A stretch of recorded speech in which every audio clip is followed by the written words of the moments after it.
एहसन इकबाल साहब, आपने ट्वीट किया कि कोई मुझे ये मंतक एक्सप्लेन कर सकता है कि किस तरीके से जो तीन अहम पोस्टिंग्स हैं, नर्व सेंटर्स हैं नेशनल सिक्योरिटी के, पेशावर कोर, कराची कोर और आईएसआई, वो ट्रांजिशन के अमल में रहेंगे 20 नवंबर 2021 तक।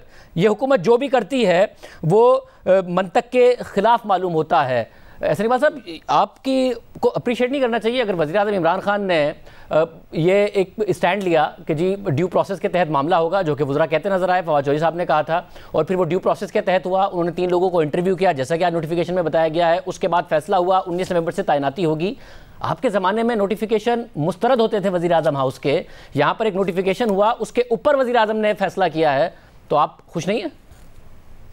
देखिए शाहजेब, गालिब आज से बहुत पहले इस हुकूमत को विजुअलाइज करके कह गए थे, रोज इस शहर में एक हुक्म नया होता है, कुछ समझ में नहीं आता कि क्या होता है।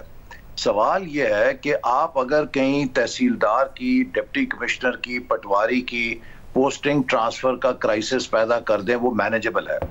पाकिस्तान जो इस वक्त एक नहायत ही संगीन सिक्योरिटी इन्वायरमेंट के अंदर है, हमारी मगरबी सरहदों की जो सूरत हाल है, जो अफगानिस्तान में जो कुछ हो रहा है, जो इंटरनल सिक्योरिटी के पिछले कुछ माह के अंदर हमें चैलेंजेस दरपेश रहे हैं, जैसे मैंने अपनी ट्वीट में भी कहा कि पाकिस्तान के ये तीनों नर्व सेंटर्स जिनको इस हुकूमत ने 6 हफ्ते के लिए मफलूज कर दिया, 6 अक्टूबर को फैसले हुए, अब 20 नवंबर तक तकरीबन 6 हफ्ते का पीरियड है। ये 3 नर्व सेंटर्स या कमांड सेंटर्स, एक पेशावर कोर जो कि अफगानिस्तान के साथ मुल्हिका इलाका, हमारे वेस्टर्न बॉर्डर से मुल्हिक है, नहायत सेंसिटिव है।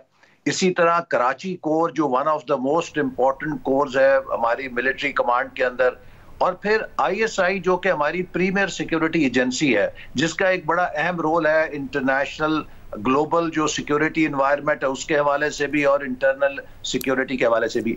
आपने तीनों इदारों को 6 हफ्ते के लिए मफलूज कर दिया, एक ट्रांजिशन में गैर यकीनी सूरत हाल में डाल दिया। इसकी क्या मंतक क्या है? क्या डाल दिया? अगर डीजी आईएसआई रहेंगे फैज हमीद साहब, उनका तजर्बा है, वो अपनी जगह पर रहेंगे। जो बाकी पोस्टिंग्स हैं वो आज होनी थी या 19 दिन पहले होनी थी, तो 24 दिन बाद हो जाएंगी। वजीर आजम इस मुल्क का चाहता था कि जी मैं इंटरव्यू करके सिलेक्ट करूंगा कि कौन डीजी आईएसआई होना चाहिए, उन्होंने वही फैसला किया जो कि आईएसपीआर की तरफ से प्रेस रिलीज थी, मगर इंटरव्यू करके किया और अपने आप को मुतमईन करके किया। तो इस मुल्क की जमहूरियत जिसके लिए आप बात करते हैं, उसमें उसके लिए क्या गलत हुआ एग्जैक्टली? मुल्क नाजुक सूरत हाल से आज भी गुजर रहा है, 2 साल पहले भी गुजर रहा था, 4 साल पहले भी गुजर रहा था, बट अगर एक वज़ीर आज़म ने ये किया है तो क्या गलत किया है? सबसे पहले तो मैं आपको बताऊं, जो आपने कहा कि क्या गलत होता है, देखिए जब किसी के ऑर्डर्स हो जाएं कि वो पोस्ट आउट हो गया है, तो उसकी जो अथॉरिटी है, जो उसकी वहां पे कमांड है, वो एक ट्रांजिशन में आ जाती है, और जो नई लीडरशिप है वो आई नहीं होती, तो वो ऑर्गेनाइजेशन एक बेयकीनी के अंदर होती है। जो नया चीफ हमारा आएगा उसकी क्या प्रायोरिटी है, वो कैसे चलाएगा, तो एक पूरा आपने सिस्टम को न्यूट्रल कर दिया। दूसरी बात यह है, क्या 72 साल में पाकिस्तान में पहली दफा डीजी आईएसआई की अपॉइंटमेंट हुई है?